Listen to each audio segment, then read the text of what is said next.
Puji Tuhan, selamat pagi saudara sekalian. Mari pagi hari ini sebelum kita masuk pada firman Tuhan, saya mengajak kita semua masuk di dalam doa. Mari kita berdoa. Bapa di dalam surga, Bapa yang mengasihi kami semua, kami mengucap syukur untuk pagi hari yang istimewa ini, di mana kami boleh kembali menikmati berkat Tuhan di dalam firman Tuhan.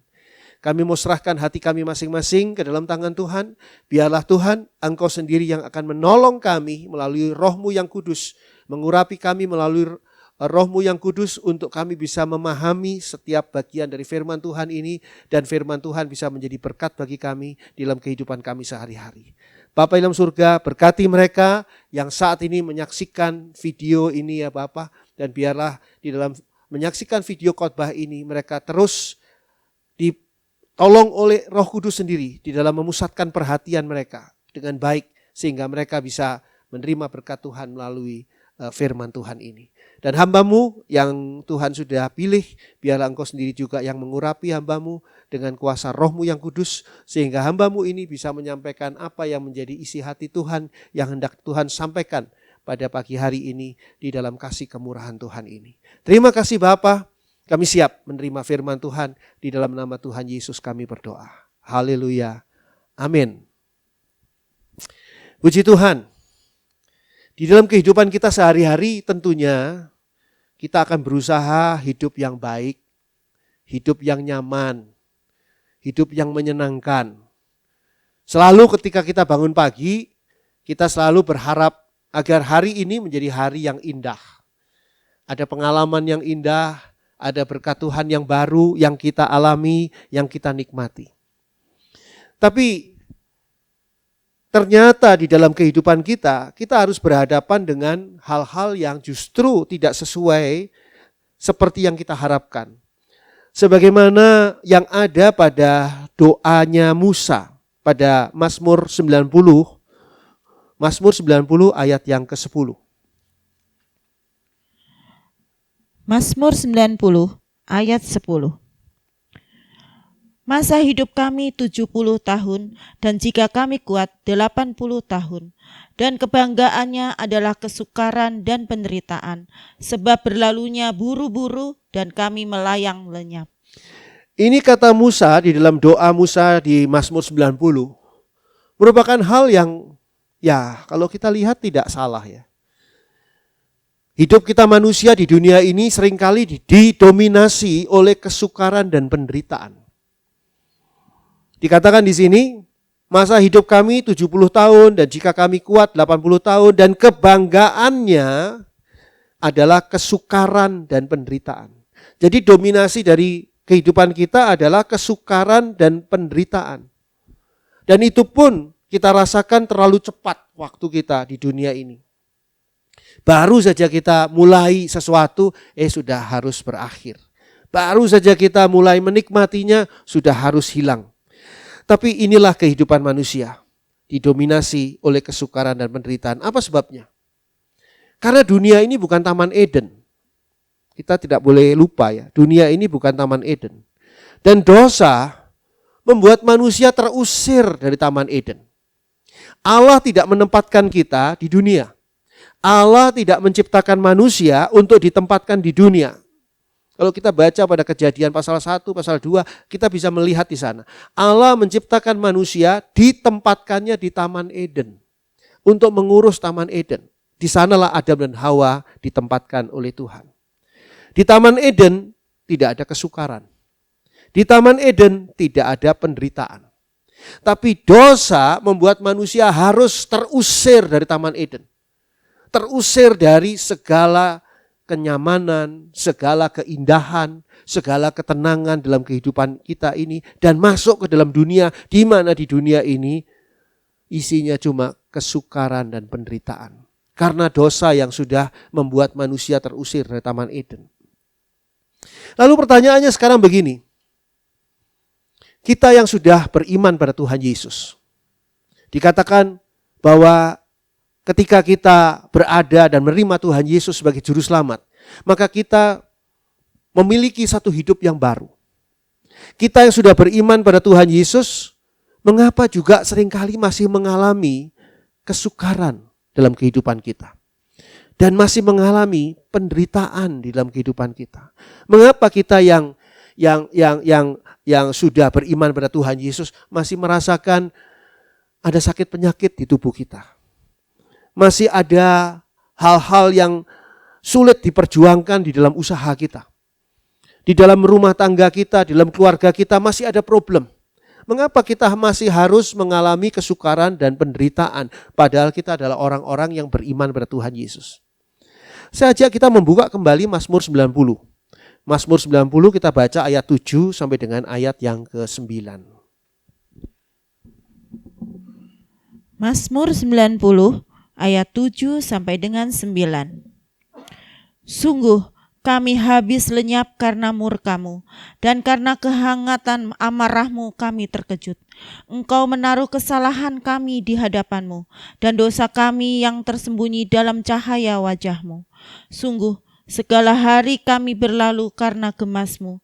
Kami menghabiskan tahun-tahun kami seperti keluh. Pertama, kesukaran dan penderitaan itu adalah akibat dari dosa manusia. Ini dijelaskan di sini.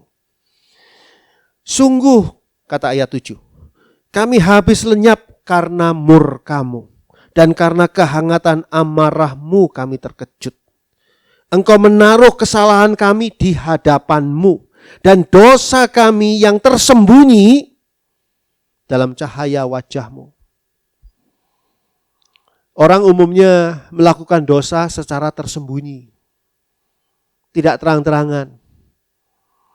Kalau saudara mendengarkan kesaksian di gereja-gereja ataupun di mana saja, mereka menyaksikan tentang sesuatu yang baik, yang pada akhirnya membawa sesuatu yang positif, yang baik. Tidak ada yang memberi kesaksian, wah kemarin saya jadi orang baik, tapi hari ini saya jadi orang berdosa.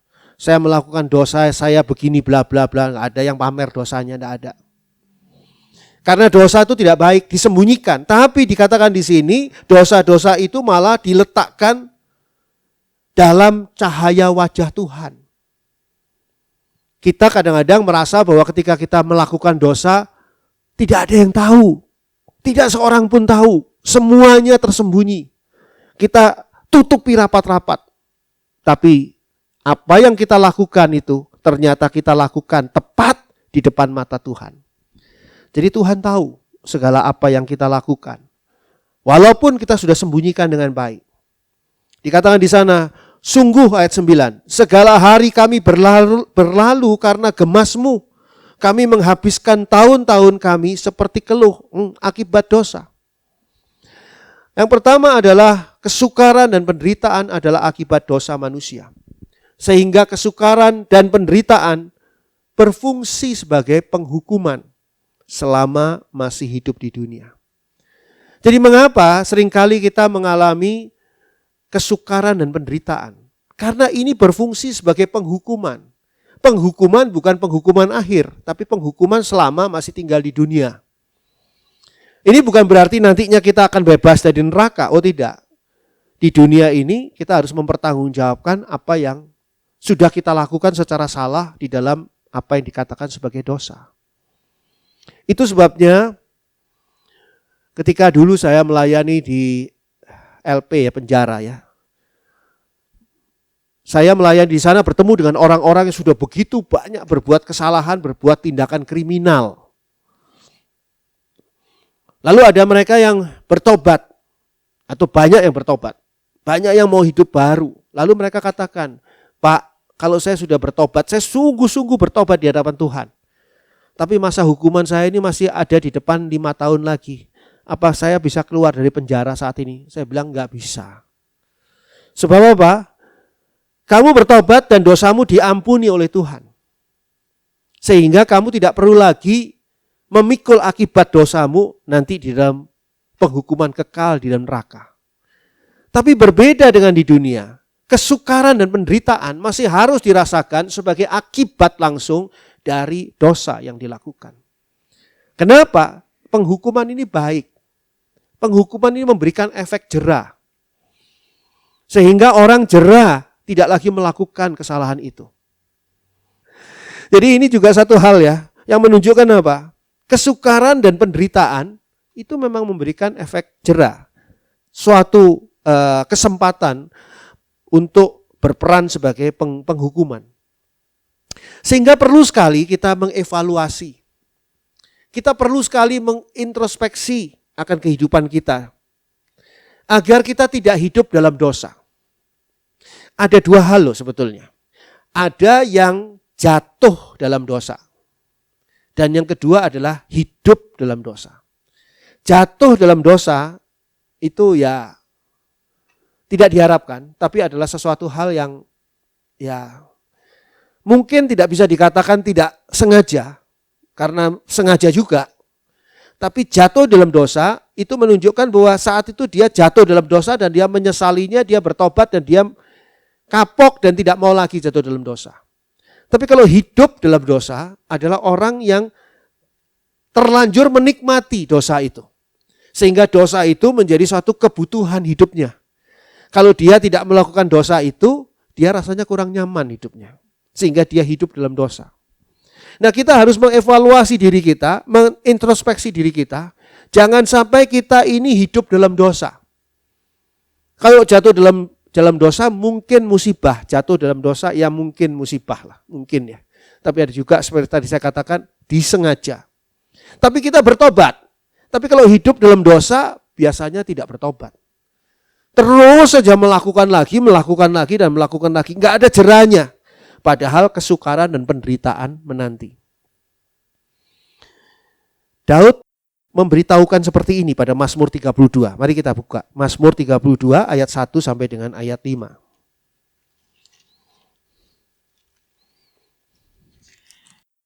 Mazmur 32 ayat 1 sampai dengan ayat 5. Dari Daud, nyanyian pengajaran. Berbahagialah orang yang diampuni pelanggarannya, yang dosanya ditutupi.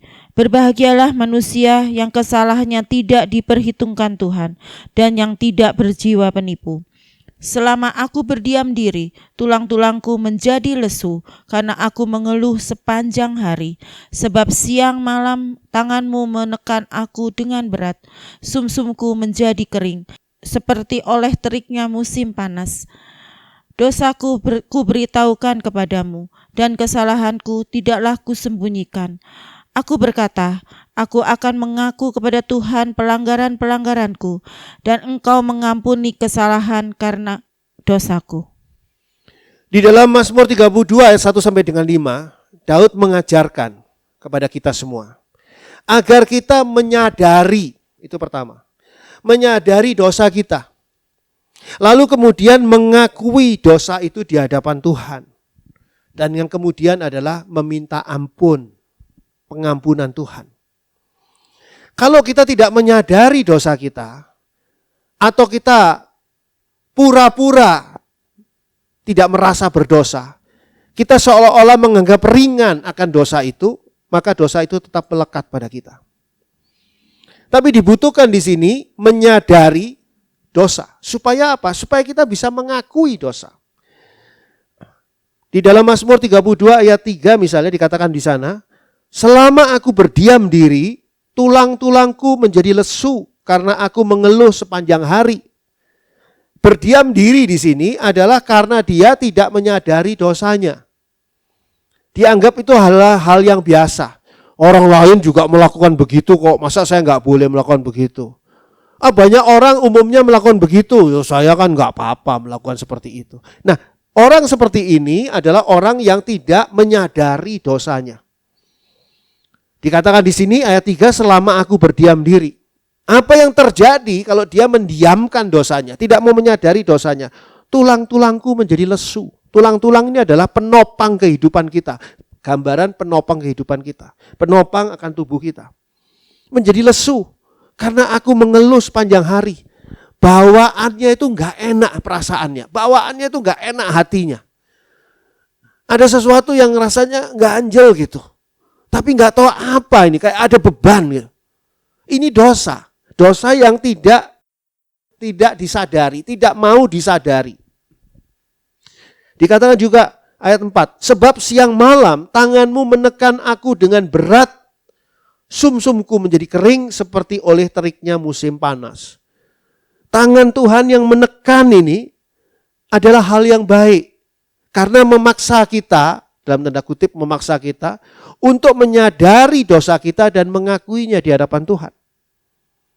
Ini bukan suatu hal yang buruk atau suatu hal yang jahat dari Tuhan. Karena apa? Karena disinilah Tuhan menggiring kita untuk masuk ke dalam ayat 5.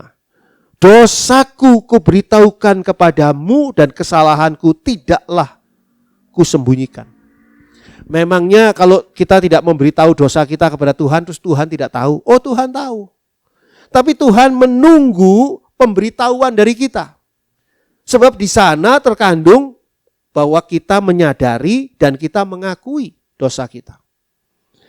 Kalau saudara mengakui dosa di depan banyak orang nih, di depan jemaat misalnya, saudara mengaku dosa. Saya sudah sebulan ini pergi ke gereja ini. Dan saya sudah melakukan, tiap minggu melakukan kesalahan di gereja ini, yaitu saya sudah mencopet.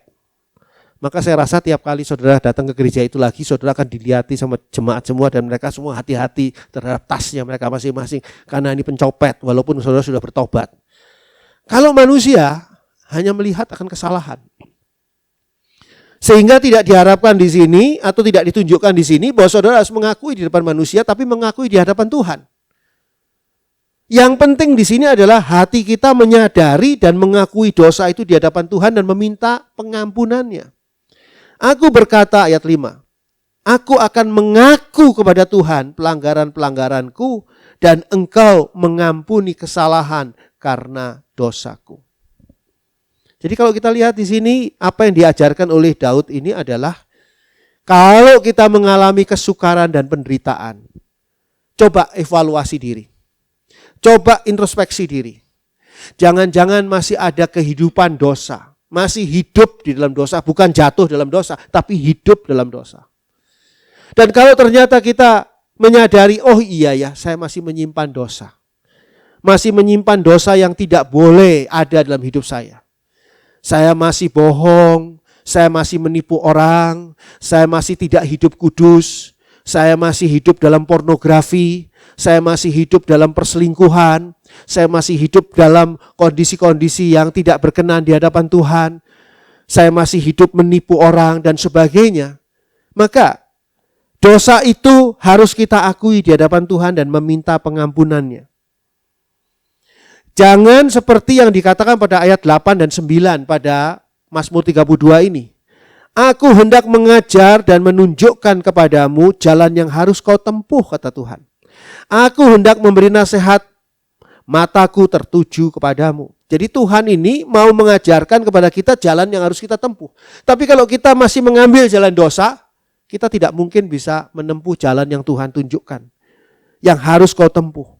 Dan dikatakan di sana, aku hendak memberi nasihat, mataku tertuju kepadamu.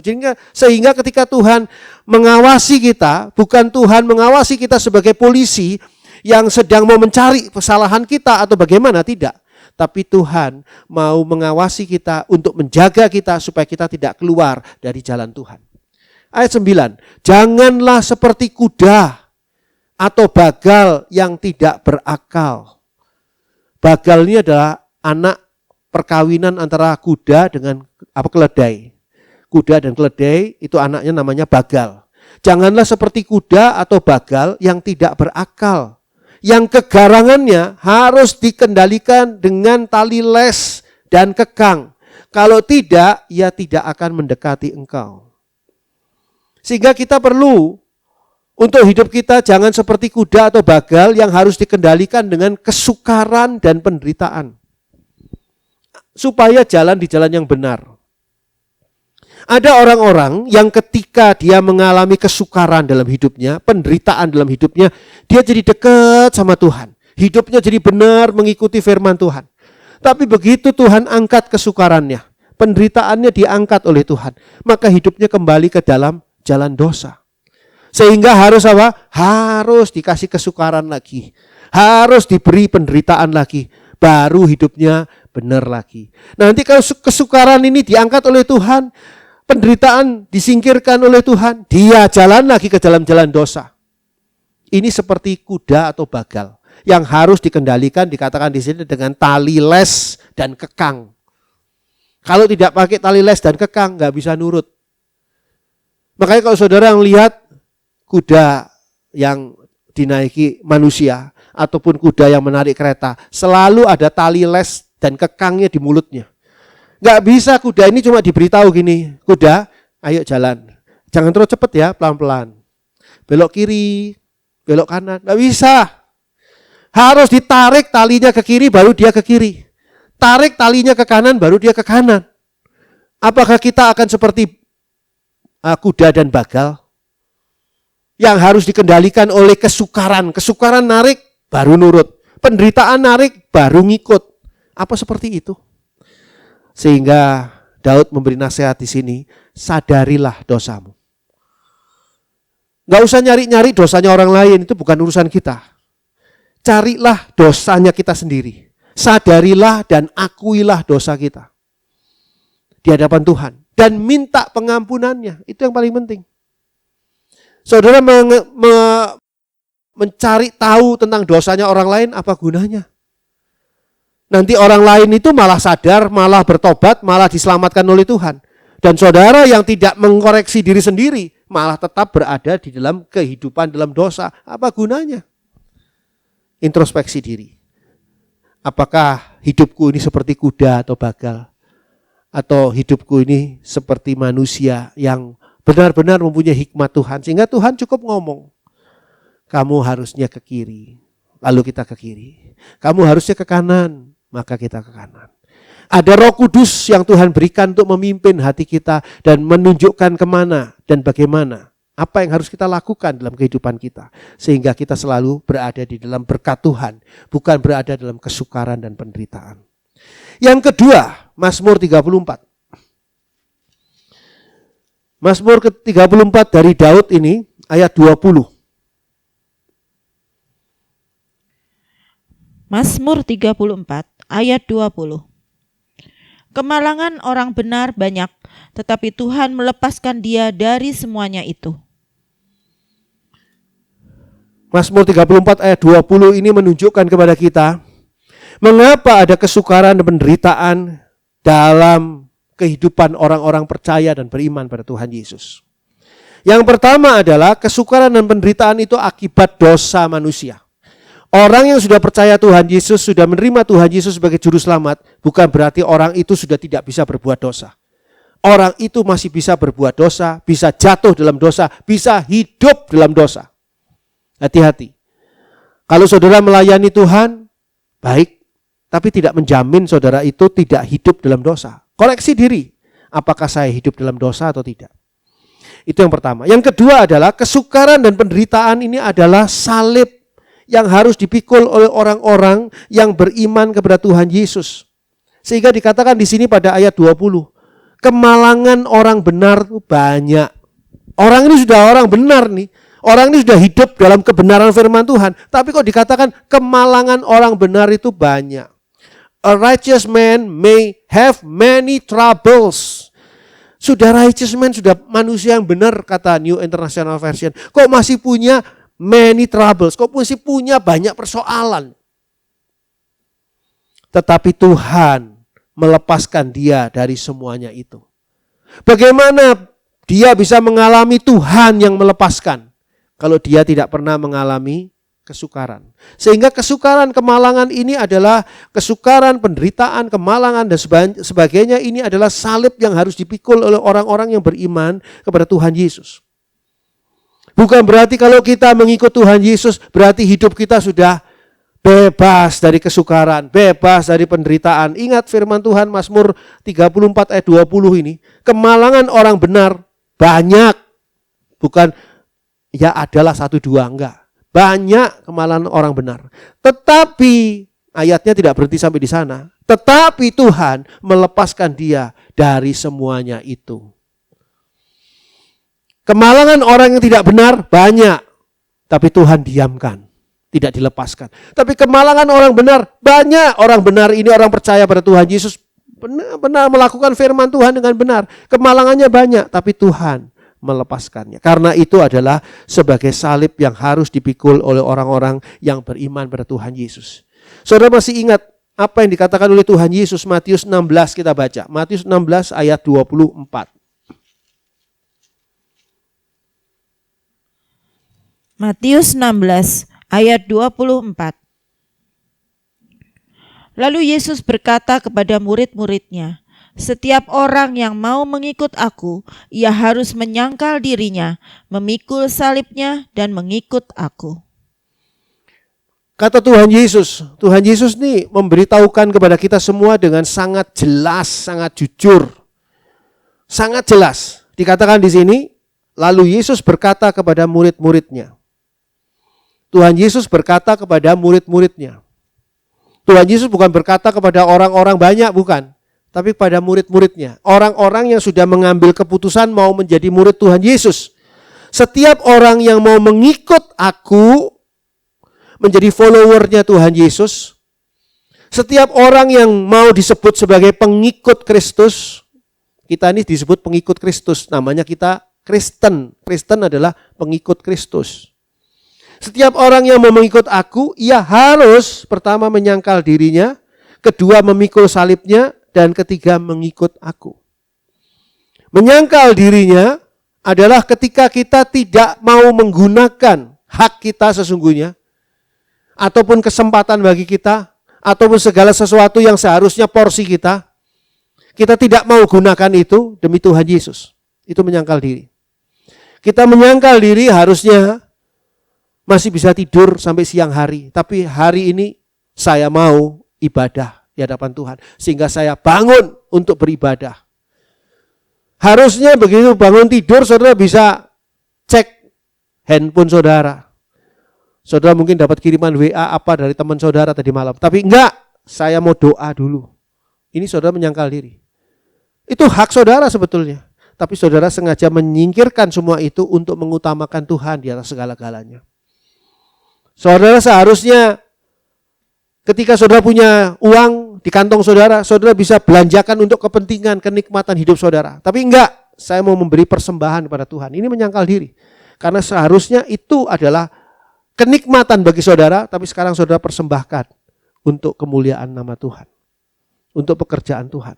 Yang kedua adalah, selain menyangkal diri adalah memikul salibnya. Memikul salib ini menanggung segala kesukaran dan penderitaan yang tidak harusnya ditanggung. Tuhan Yesus itu memikul salibnya. Bukan karena dosanya Tuhan Yesus, tapi karena menanggung dosa siapapun manusia di dunia ini yang mau percaya kepadanya, mau menerima dia sebagai Tuhan, dan mau hidup sesuai dengan firman-Nya. Maka Tuhan Yesus menebus dosa manusia. Jadi yang kedua di sini adalah memikul salibnya. Seharusnya tidak menderita. Seharusnya tidak mengalami kesukaran itu. Itu sebabnya dikatakan tadi oleh Daud bahwa banyak kesukaran yang ada di dalam kehidupan manusia. Manusia-manusia yang percaya kepada Tuhan. Tapi orang yang beriman pada Tuhan Yesus ini harus mau memikul salibnya. Supaya apa? Dikatakan bagian yang ketiga dari ayat 24 Matius 16 tadi. Dan mengikut aku. Supaya bisa mengikut Tuhan Yesus. Sebab orang yang tidak mau menyangkal diri, orang yang tidak mau memikul salib, orang itu tidak mungkin bisa mengikut Yesus. Kita ini mengalami kesukaran dan penderitaan juga dalam hidup kita. Tapi kesukaran dan penderitaan ini bagi kita, bagi saudara dan saya, itu berfungsi sebagai cara hidup. Gaya hidup, model kehidupan kita selama masih di dunia ini. Kalau di dunia ini tidak ada kesukaran dan penderitaan, maka kita tidak merindukan surga. Buat apa surga yang begitu indah kalau dunia ini sudah indah? Justru di dunia ini saudara mengalami kekecewaan. Di dunia ini saudara mengalami kekurangan. Di dunia ini saudara tidak mengalami kebahagiaan. Saudara mengalami sakit penyakit, saudara mengalami dijahati orang, ditipu orang, dan sebagainya. Saudara mengalami hal-hal yang buruk. Kita mengalami penyakit ya COVID-19. Itu di dunia, di surga nggak ada. Sehingga kita merindukan surga yang tidak ada kesukaran dan penderitaan. Saudara tahu akibat dari penyakit virus corona kemarin ini, atau ya mungkin sampai sekarang juga masih berjalan terus, cuma kita sudah tidak mendapatkan berita lagi. Ini sungguh-sungguh luar biasa loh. Sungguh-sungguh luar biasa. Yang banyak orang yang harus mengubah cara hidupnya. Karena apa? Karena tidak lagi bekerja di tempat itu. Kenapa? Karena tempat itu tutup. Kenapa kok tutup? Karena pada waktu kemarinnya itu semuanya dibatasi sehingga tidak boleh buka.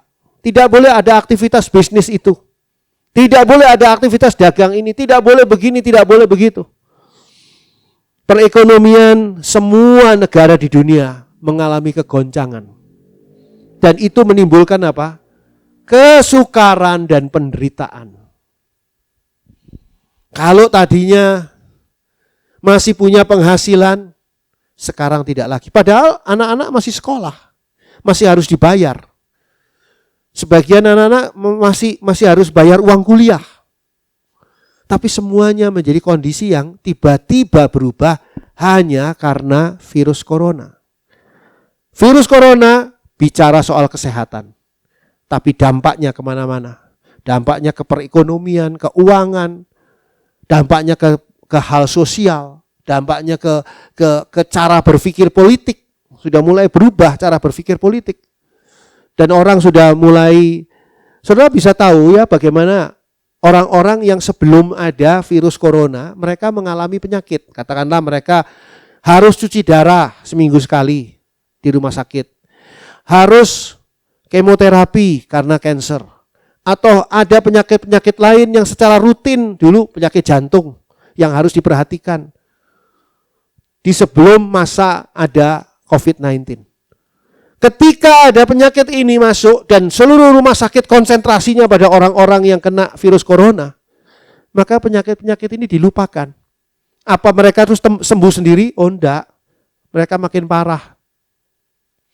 Mereka mau ke rumah sakit takut ketularan. Tadinya mereka cuma cuci darah, sekarang akhirnya cuci darah plus corona. Jadi mereka juga ketakutan. Jadi gimana? Udahlah enggak usah.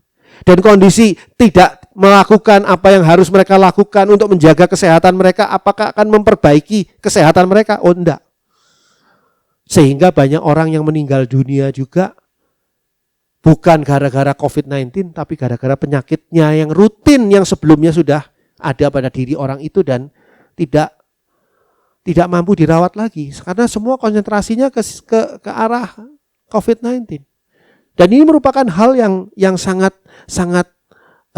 menambah kesukaran dan penderitaan.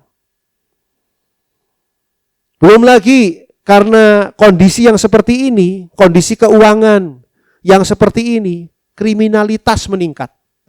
Kriminalitas itu orang menjadi nekat karena dia tidak punya uang untuk membiayai hidupnya, tidak punya uang untuk membiayai anak istrinya. Jadi bagaimana? Ya kejahatan meningkat. Perampokan, pencurian, perampasan dan sebagainya meningkat. Karena apa? Karena memang kondisinya seperti ini. Nah, kalau kita lihat di sini, kesukaran dan penderitaan ini mengikuti kondisi yang ada.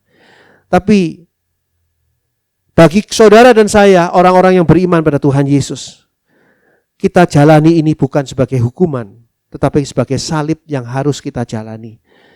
Dengan cara hidup yang saat ini di dunia membuat kita layak disebut sebagai seorang pengikut Kristus atau seorang Kristen. Seperti yang dikatakan pada Matius 10 ayat 38. Mari kita baca Matius 10 ayat 38. Matius 10 ayat 38. Barang siapa tidak memikul salibnya dan mengikut aku, ia tidak layak bagiku. Banyak orang mau menjadi Kristen. Atau orang-orang Kristen, mungkin karena saudara dan saya lahir di tengah-tengah keluarga Kristen, maka kita menjadi Kristen. Tapi lupa, ada yang layak dan tidak layak untuk menjadi Kristen. Orang yang layak menjadi Kristen, orang yang layak menjadi pengikut Kristus dikatakan di sini adalah mereka yang memikul salibnya dan mengikut aku, kata Tuhan Yesus. Barang siapa tidak memikul salibnya dan mengikut aku, Tuhan Yesus katakan, ia tidak layak bagiku. Boleh saja dia mengaku sebagai orang Kristen, beragama Kristen, tapi tidak layak di hadapan Kristus. Karena apa? Karena tidak mau memikul salibnya. Tidak mau dia memikul salibnya dan mengikut Yesus. Mengikut Yesus itu berarti mengikuti teladannya Tuhan Yesus. Apa yang Tuhan Yesus lakukan ketika mengalami kesukaran dan penderitaan di dalam hidupnya? Ketika Tuhan Yesus harus memikul salibnya, Tuhan Yesus nggak pernah ngomel. Kalau saudara baru memikul salib saudara sebentar, saudara ngomel ke sana sini, oh ya ini salahnya si Anu, salahnya si ini, ngomel sama si ini, ngomel sama si itu. Dasar gara-gara saya kawin sama kamu, jadi saya tuh hidupnya ikut sial seperti kamu dan sebagainya. Kalau kita banyak ngomel, kita tuh tidak mengikuti teladan Tuhan Yesus dengan dalam cara memikul salib. Tuhan Yesus nggak ada keluhan dalam memikul salib. Kita masih ingat bagaimana jalan yang namanya Via Dolorosa, jalan penderitaan. Dari tempat di mana Tuhan Yesus disiksa sampai dengan Golgota. Dia harus memikul salib dan Golgota itu puncak bukit loh. Jadi naik ke atas, memikul salibnya bukan turun. Kalau turun mungkin salibnya tinggal didorong aja jatuh, merosot salibnya. Ini enggak, naik, jadi dipikul. Dan ini adalah hal yang diajarkan oleh Tuhan Yesus. Bandingkan coba dengan Filipi 1 ayat 29. Filipi 1 ayat 29. Filipi 1 ayat 29. Sebab kepada kamu dikaruniakan bukan saja untuk percaya kepada Kristus, melainkan juga untuk menderita untuk Dia. Jadi menderita dalam memikul salib bagi Kristus adalah karunia. Dikatakan di sini, sebab kepada kamu dikaruniakan bukan saja untuk percaya kepada Kristus. Jadi untuk bisa percaya kepada Kristus itu bukan karena kita lebih baik dibandingkan dengan orang yang tidak percaya pada Kristus, bukan. Tapi kita mendapat kasih karunia sehingga kita bisa percaya kepada Tuhan Yesus. Walaupun kita belum pernah bertemu dengan Tuhan Yesus. Tapi kita percaya dan mengakui Tuhan Yesus adalah Tuhan. Allah yang menjadi manusia, juru selamat saya, juru selamat saudara. Dan Tuhan Yesus inilah yang berfirman dan kita ikuti firman-Nya. Itu karunia. Kita mendapat karunia untuk bisa percaya pada Tuhan Yesus. Tapi bukan hanya itu karunianya. Melainkan juga kita mendapat karunia untuk menderita untuk Dia. Jadi ketika saudara menyampaikan berita Injil, menyampaikan kabar baik ke orang lain, mereka yang belum mengenal Tuhan Yesus, saudara perkenalkan kepada Tuhan Yesus. Saudara menceritakan kepada orang itu tentang Tuhan Yesus. Saudara menolong orang itu, mendoakan orang itu dengan cara Tuhan Yesus. Lalu saudara ternyata mendapat balasan yang sangat buruk, bahkan saudara dikucilkan, bahkan saudara mungkin dihina, bahkan saudara mungkin dibenci dan sebagainya. Ingat, kita memang mendapat karunia untuk menderita bagi Dia. Untuk memikul salib, kita tuh mendapat karunia. Jadi kalau saudara mendapat karunia untuk memikul salib, berarti saudara juga mendapat karunia untuk menjadi pengikut Kristus, layak sebagai pengikut Kristus, layak disebut sebagai orang Kristen. Ingat sekali lagi, Kristen tuh sebetulnya bukan sebutan agama. Kristen adalah sebutan pengikut Kristus. Jadi agama apapun kalau dia mengikut Kristus, percaya pada Tuhan Yesus dan hidup sesuai dengan firman Tuhan Yesus, dia patut disebut sebagai pengikut Kristus. Followernya Kristus, dia disebut sebagai Kristen. Dan mengapa kok kita harus memikul salib? Mengapa kok kita harus mengalami kesukaran dan penderitaan ini? Apa gunanya? Kalau Tuhan Yesus memikul salib, gunanya adalah di Golgota Tuhan Yesus mati di atas kayu salib dan menebus dosa manusia. Nah kalau saudara dan saya, apa gunanya kita memikul salib? Ibrani 12. Kita membaca Ibrani 12 ayat 7 dan ayat 11. Ibrani 12 ayat 7 dan ayat 11. Ibrani 12 ayat 7 dan ayat 11.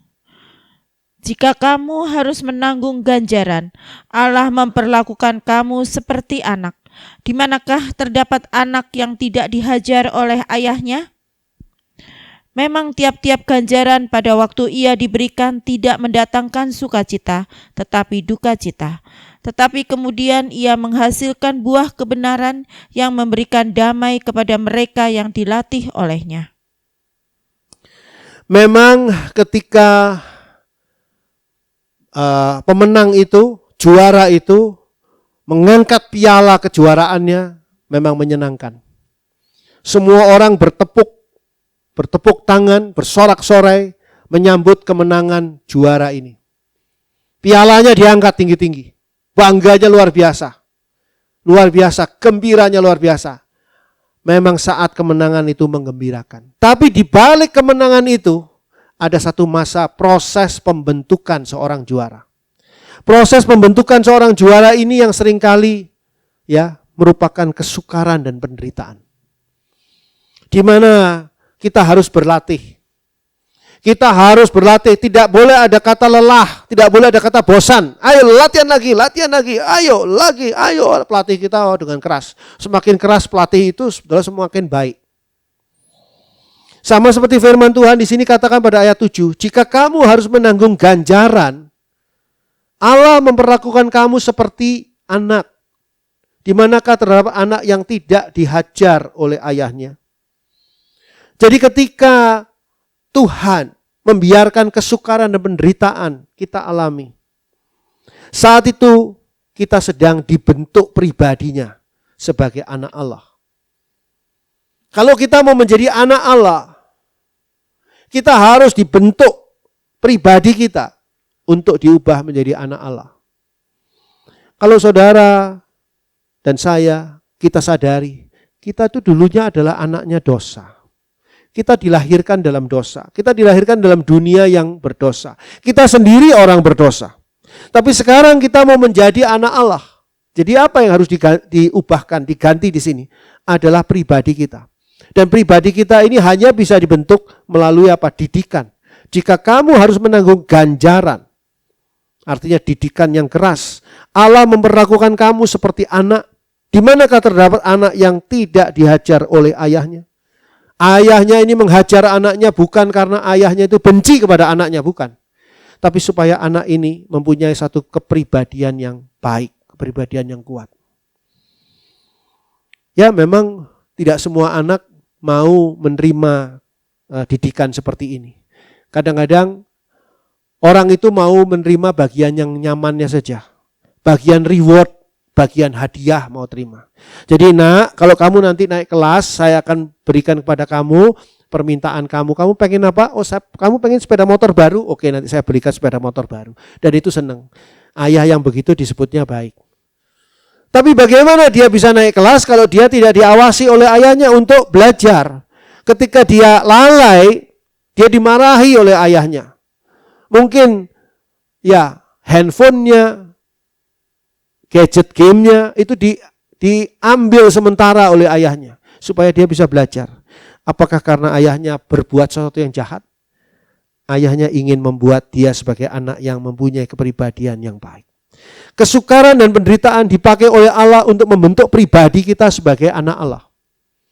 Kalau saudara mau menjadi anak Allah, maka kita harus membiarkan diri kita dibentuk oleh Allah melalui kesukaran dan penderitaan. Ayat 11 mengatakan, memang tiap-tiap ganjaran pada waktu ia diberikan tidak mendatangkan sukacita tetapi duka cita. Karena apa? Karena memang melewati kesukaran dan penderitaan. Harus melalui ini. Tetapi kemudian ia menghasilkan buah kebenaran yang memberikan damai kepada mereka yang dilatih olehnya. Jadi ternyata kesukaran dan penderitaan ini melatih kita untuk menghasilkan buah kebenaran. Melatih kita untuk memperoleh damai. Damai sejahtera. Karena apa? Karena kita sudah mengalami satu hal yang sudah begitu keras membentuk saudara dan saya. Kalau kita lihat di sini, ini adalah satu hal yang luar biasa. Coba kita bandingkan dengan Mazmur 119. Mazmur 119 ayat 71 dan 72.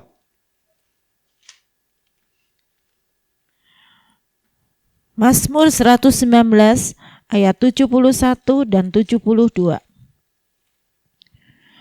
Bahwa aku tertindas itu baik bagiku, supaya aku belajar ketetapan-ketetapan-Mu. Taurat yang Kau sampaikan adalah baik bagiku, lebih daripada ribuan keping emas dan perak. Dikatakan di sini pada Mazmur 119 ayat 71 bahwa aku tertindas itu baik bagiku. Jadi orang yang dewasa rohani, orang itu akan segera tahu, oh, kesukaran dan penderitaan yang kali ini harus aku alami bukan karena aku berada di dalam dosa. Seringkali kan manusia menghakimi kita. Orang ini kok ngalami penyakit yang begini serius ya. Oh, jangan-jangan orang ini ada dalam dosa. Orang ini berdosa kepada Tuhan sehingga Tuhan hukum dia. Kita seringkali ya terpancing untuk menghakimi orang seperti itu. Tapi makanya di sini firman Tuhan ajarkan kita perlu introspeksi diri. Kalau kesukaran penderitaan ini bukan karena dosa, maka kita harus syukuri. Karena apa? Itu baik bagiku supaya aku belajar ketetapan-ketetapan-Mu. Supaya kita bisa belajar ketetapan-ketetapan Tuhan. Dan belajar itu adalah suatu hal yang perlu keberanian untuk menjalani kesukaran dan penderitaan. Saudara bisa naik sepeda, atau mungkin ada di antara saudara yang tidak bisa naik sepeda. Karena apa? Tidak mau belajar, takut jatuh. Orang yang naik sepeda harus siap buat jatuh. Tapi ketika jatuh ya bangun lagi. Tahu bahwa oh tadi itu saya kurang di dalam mengayuh sepeda ini. Saya kurang benar di dalam menjalankan sepeda ini. Saudara bisa setir mobil? Ada yang bisa, ada yang nggak bisa. Kenapa nggak bisa? Karena ada yang nggak mau belajar setir mobil. Kenapa nggak mau belajar? Kemarinnya saya hampir nabrak pohon, Pak. Saudara, hampir nabrak pohon itu, ya itu sebuah pengalaman yang baik. Ya lain kali pohon yang lagi berhenti di pinggir jalan dan tidak bersalah apa-apa, jangan saudara tabrak. Kita jalan yang benar. Maka saudara akan bisa mendapatkan satu tingkat kemampuan yang lebih tinggi kalau saudara mau melewati kesukaran dan penderitaan. Dulu saya masih ingat ketika saya mau mengambil gelar S1 di bidang arsitektur zaman dulu. Wah, hampir nyaris setiap malam tidak pernah tidur. Kerjanya itu bikin tugas terus luar biasa. Setelah selesai tugas diserahkan, baru tidur 2 hari nggak bangun-bangun. Udah nggak pakai mandi, nggak pakai makan, nggak pakai apa. Serahkan itu, pulang ke kos, kunci pintu, brek langsung tidur. Nggak pakai ganti baju, nggak pakai apa, sudah 2 hari kemudian baru bangun. Karena apa? Karena capeknya luar biasa. Tapi itulah yang membuat saya meraih gelar sarjana S1 di bidang arsitektur zaman dulu. Ketika saya mau mengambil gelar sarjana S2 di bidang arsitektur, begitu juga. Waduh, S2 apalagi. Lebih berat lagi materinya. Lebih menyiksa lagi kesukaran dan penderitaan. Tapi lulusnya juga magister di bidang arsitektur. Lebih tinggi dari S1. S1 hanya insinyur. Jadi tentu ada hadiah yang atau ada capaian ya. Ada sesuatu yang kita capai dengan baik. Sehingga dikatakan di sini bahwa aku tertindas itu baik bagiku supaya aku belajar ketetapan-ketetapan-Mu. Ketetapan Tuhan, firman Tuhan itu tidak sesuai dengan gaya hidup kita loh. Gaya hidup kita tuh mau mengikuti keinginan duniawi. Mau mengikuti keinginan emosi kita. Kita berjalan di dalam kebodohan kita. Dan firman Tuhan itu sangat berbeda. Dan kalau kita mau tertindas karena kita mempelajari atau menjalani ketetapan firman Tuhan itu, maka kita akan mendapatkan apa yang selama ini Tuhan mau jadikan di dalam diri kita masing-masing. Taurat yang kau sampaikan adalah baik bagiku. Firman Tuhan itu baik bagi kita. Lebih daripada ribuan keping emas dan perak. Sehingga kalau saudara dengarkan firman Tuhan dan saudara memberi persembahan setelah mendengarkan firman Tuhan, Berapapun persembahan saudara, sebesar apapun persembahan saudara, sebetulnya itu belum berarti bisa membayar harganya firman Tuhan yang saudara dengarkan. Firman Tuhan ini dikatakan ini lebih dari ribuan keping emas. Saudara punya 1000 keping emas? Maka firman Tuhan melebihi dari ribuan keping emas itu. Kalau saudara betul mengerti nilainya akan firman Tuhan. Karena yang disampaikan ini bukan perkataan manusia, ini adalah firman Tuhan. Mari kita baca Yakobus 5 ayat 7 dan 8. Yakobus 5 ayat 7 dan 8. Karena itu saudara-saudara, bersabarlah sampai kepada kedatangan Tuhan. Sesungguhnya petani menantikan hasil yang berharga dari tanahnya, dan ia sabar sampai telah turun hujan musim gugur dan hujan musim semi. Kamu juga harus bersabar dan harus meneguhkan hatimu, karena kedatangan Tuhan sudah dekat.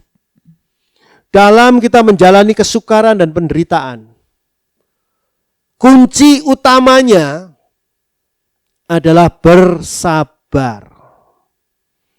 Karena tidak ada yang tidak akan selesai. Kesukaran penderitaan ini yang saudara hadapi sekarang ini pasti suatu hari akan selesai.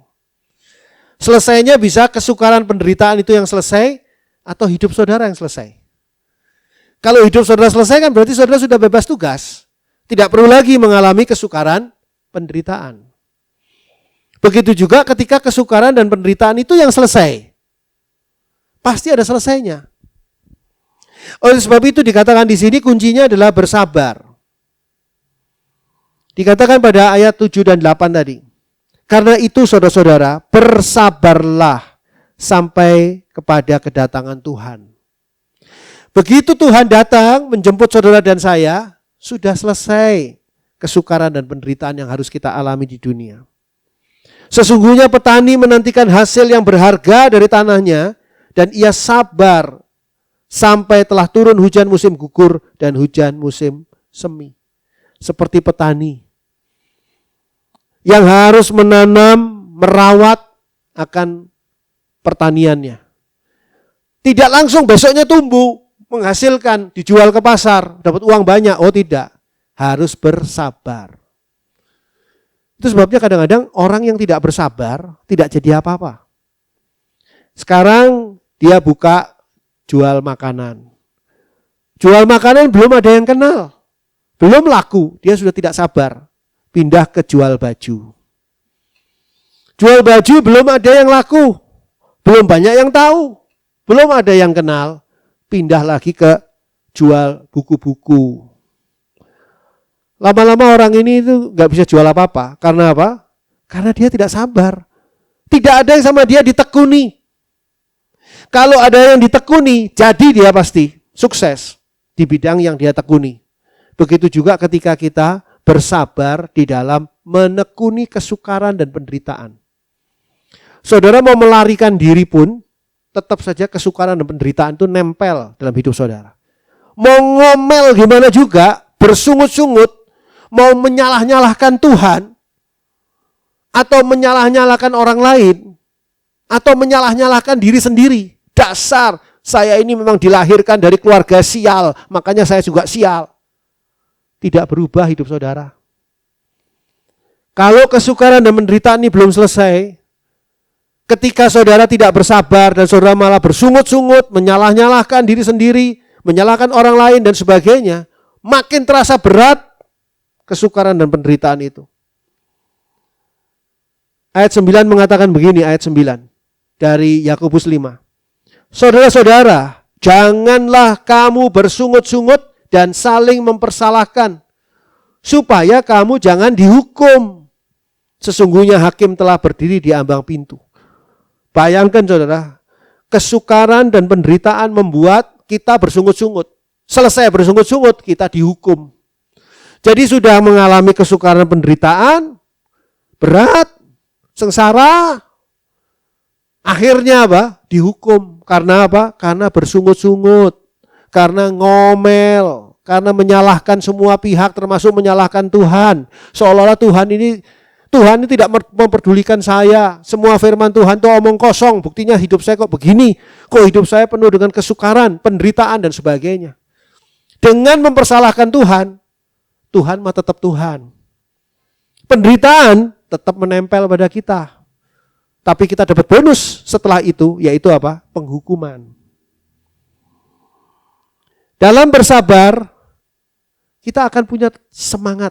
Orang bersabar itu apa istimewanya? Karena dia masih punya semangat dan punya keyakinan untuk menjalani kesukaran dan penderitaan ini sampai selesai. Orang yang bersabar ini ya, saudara kalau baca buku detektif, buku novel detektif tuh. Awalnya saudara baca, wah, Mr. Brown ini ternyata dibunuh ini. Siapa pembunuhnya? Kalau saudara mau menikmati buku detektif itu baca terus halaman demi halaman. Tapi kalau saudara buka di bagian akhirnya, ternyata Mr. John yang membunuh Mr. Brown. Ya nggak ada senengnya. Nonton, saudara beli VCD, bacakan lagi. Nonton film.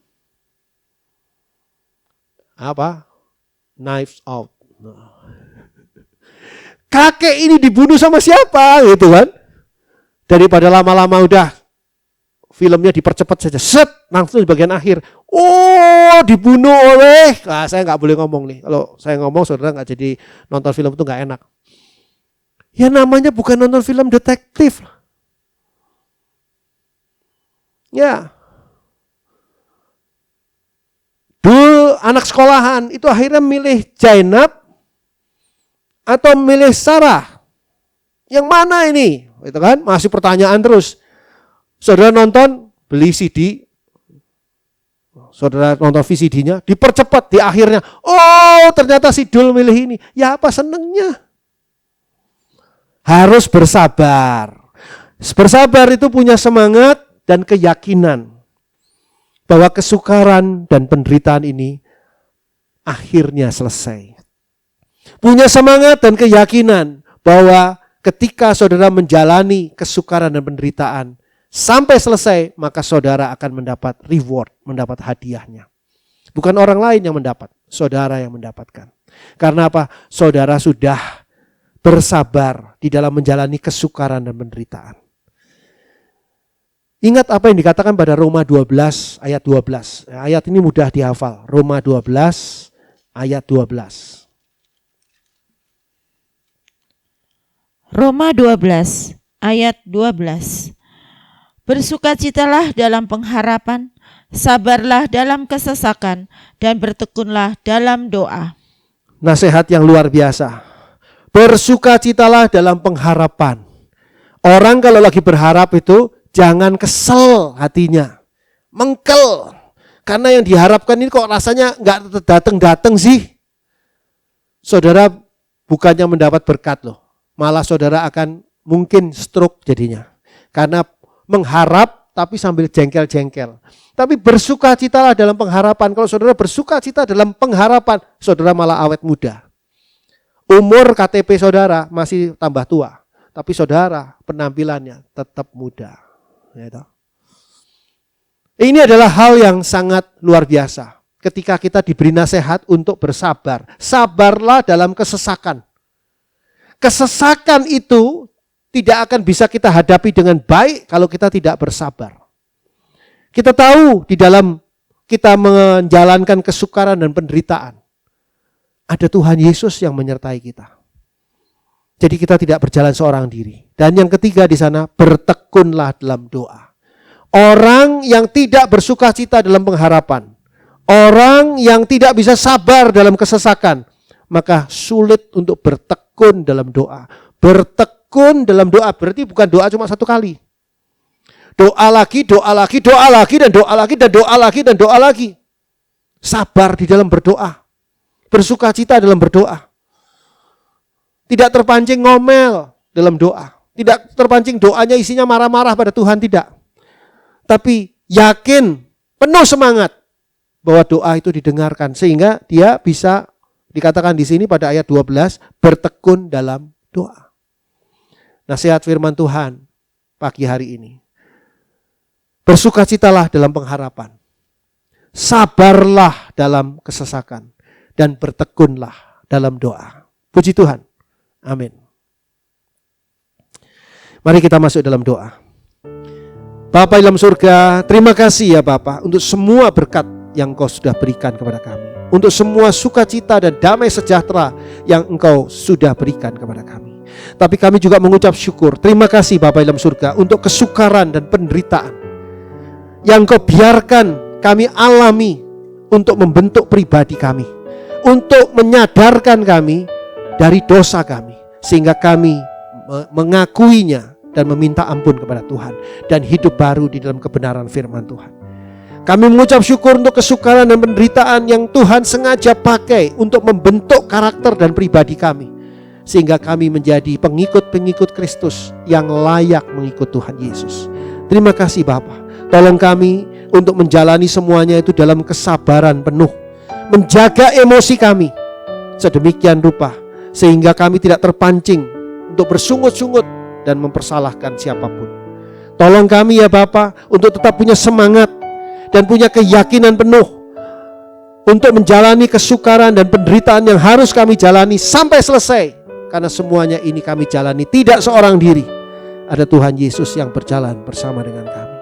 Terima kasih Bapa dalam surga, Engkau memberikan kepada kami kekuatan yang baru. Karena kami sungguh Tuhan mau bersukacita dalam pengharapan, bersabar dalam kesesakan, dan mau bertekun dalam doa. Bapa dalam surga, berkati setiap orang yang saat ini menyaksikan, mendengarkan video khotbah ini. Tuhan berkati mereka masing-masing. Segala persoalan, segala pergumulan yang mereka hadapi, Tuhan Engkau berikan jalan keluar. Mereka yang sakit Engkau jamah, sembuhkan di dalam kuasa darah Tuhan Yesus. Mereka yang membutuhkan segala sesuatu, Engkau Tuhan yang memperlengkapi dengan tidak kekurangan suatu apapun. Engkau yang menolong mereka untuk mengalami kebahagiaan yang sejati. Engkau menolong mereka untuk menikmati akan damai sejahtera yang datangnya dari Tuhan. Dan Bapa dalam surga, berkati Indonesia, berkati kota kami, kota Bandung. Dan biarlah kondisi Indonesia dan kota Bandung, negeri kami ini, kota kami ini boleh benar-benar dipulihkan akibat dari masa-masa kesukaran di waktu yang lalu.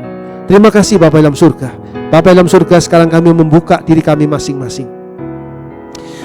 Biarlah Engkau sendiri yang memberkati kami ya Bapa. Dicurahkan berkat yang datangnya dari Allah di dalam kasih kemurahan Tuhan Yesus Kristus dan di dalam persekutuan Allah Roh Kudus yang senantiasa menyertai kita dari saat ini sampai ketika Tuhan Yesus datang kembali untuk menjemput kita semua sebagai pengikut-pengikut Kristus yang layak di hadapan Tuhan Yesus. Bersama dengan Tuhan Yesus selamanya, tinggal di dalam surga yang sudah disediakan oleh Tuhan Yesus. Terpuji nama Allah di dalam nama Tuhan Yesus. Haleluya. Amin. Puji Tuhan.